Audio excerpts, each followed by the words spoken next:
Madam நீங்க discharge ஆகலாம் doctor சொல்லிட்டாங்க. சரி நீங்க ஓகே. கொஞ்சம் ரிசப்ஷன்ல வெயிட் பண்ணுங்க, நான் வந்துடுறேன். சரி, okay. சரிங்க மேம். சரி வா அப்ப நம்ம கிளம்பலாம். வா. பயப்படாத, நான் ஒன்னும் அந்த விஷயத்தை பத்தி பேச வரல. வேற ஒரு விஷயத்தை பத்தி சொல்ல வந்தேன். என்ன விஷயம்? நம்ம நிலா கூட படிக்கிறான்ல கவின்னு, ஆமா. அவங்க பாட்டிக்கு ஹார்ட் அட்டாக்கா. இதே ஹாஸ்பிட்டல்ல வார்ட்ல அட்மிட் பண்ணிருக்கிறதா சொன்னாங்க.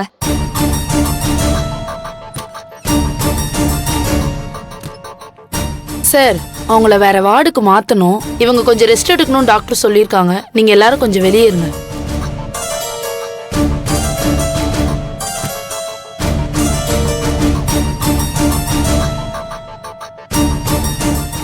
அதான் போகும்போது ஒரு எட்டு பாத்துட்டு போலாமான்னு உங்ககிட்ட கேட்க வந்தேன்.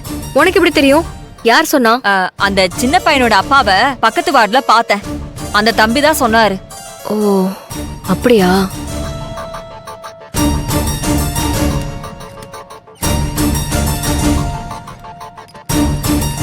வா ஐசியூல போய் பாத்துட்டு வரலாம்.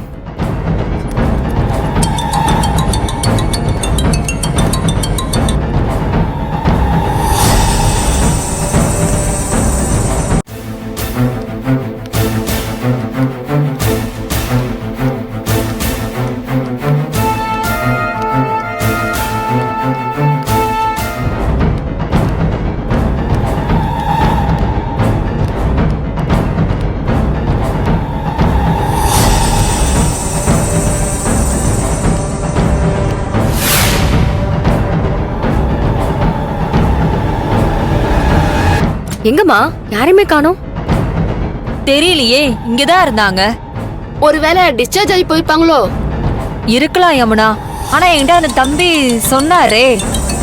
விஜய், கடையில இருந்து எனக்கு ஃபோன் பண்ணிட்டே இருக்காங்க. நீ அம்மா கூட வீட்டுக்கு போயிடு, நான் கடைக்கு போறேன். ஏய் இரு நானும் கூட வரேன், ஒன்னா சேர்ந்து போயிடலாம். ஏய் இரு, இந்த விரலை வச்சுக்கிட்டு நீ கடையில போய் என்ன பண்ண போற? ஒழுங்கா வீட்டுக்கு வா, கை சரியானதுக்கு அப்புறம் கடைக்கு போய்க்கலாம். ஆமா விஜய், நீ வீட்டுக்கு போய் ரெஸ்ட் எடு, நான் ஓனர் கிட்ட சொல்லிடுறேன். சரி யமுனா நீ பாத்துக்கோ, நான் ஈவினிங் கால் பண்றேன். சரி விஜய்.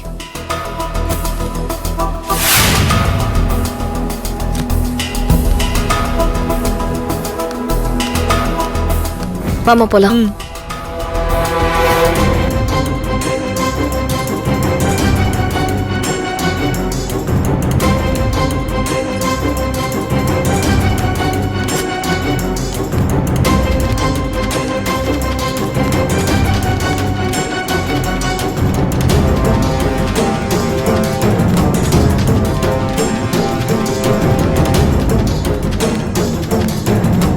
ஆட்டோ எங்க போணுமா? போரூர் வரைக்கும் போகணும். உட்காருமா போலாம்.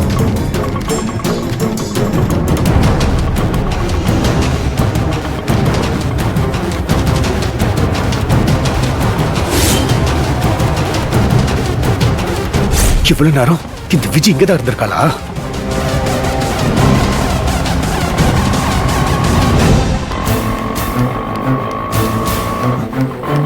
Auto auto auto auto miss பண்ணிட்டனே. இவ எப்படி சென்னையில, அதுவும் நமக்கு தெரியாம? ஒருவேளை விக்ரம் பாத்துட்டானா இவ கூட அவன் சேர்ந்துருவான். விடக்கூடாது. இவ எங்க எப்படி இருக்கான்னு விசாரிச்சு இவளை காலி பண்ணணும்.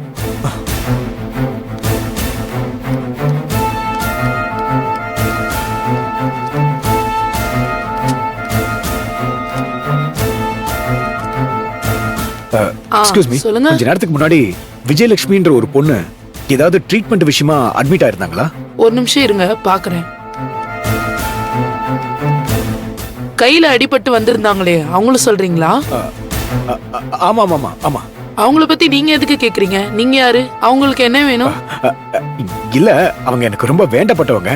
அவங்க செல்போன் நம்பரை மிஸ் பண்ணிட்டேன். அவங்க கிட்ட பேசி ரொம்ப நாள் ஆச்சு. அதான் அவங்க நம்பர் கிடைக்குமான்னு கேட்க வந்தேன். இல்ல சார், அவங்க செல்போன் நம்பர் கொடுக்கல சார். அவங்க வீட்டு அட்ரஸ் எந்த ஏரியால இருக்காங்கன்னு ஏதாவது தெரியுமா? ஒரு நிமிஷம் இருங்க, பாக்குறேன். இல்ல சார், அவங்க அட்ரஸ் எதுவும் கொடுக்கல. ஆனா அவங்க கையில அடிபட்டு இருந்தது. ஏதோ துணிக்கடையில வேலை செய்யும் போது கதவு இடுக்கல கை மாட்டிக்கிச்சுன்னு சொன்னாங்க. துணி கடையா? அது மட்டும் தான் சார் எனக்கு தெரியும். இந்த ஒரு விஷயம் போதுமே, பார்க்கலாம். அப்போ அந்த விஜி ஏதோ ஒரு துணிக்கடையில தான் வேலை செய்யறா. அது எந்த கடன்னு கண்டுபிடிச்சிட்டா அவளை சீக்கிரமாவே இந்த ஊரை விட்டு விரட்டிடலாம்.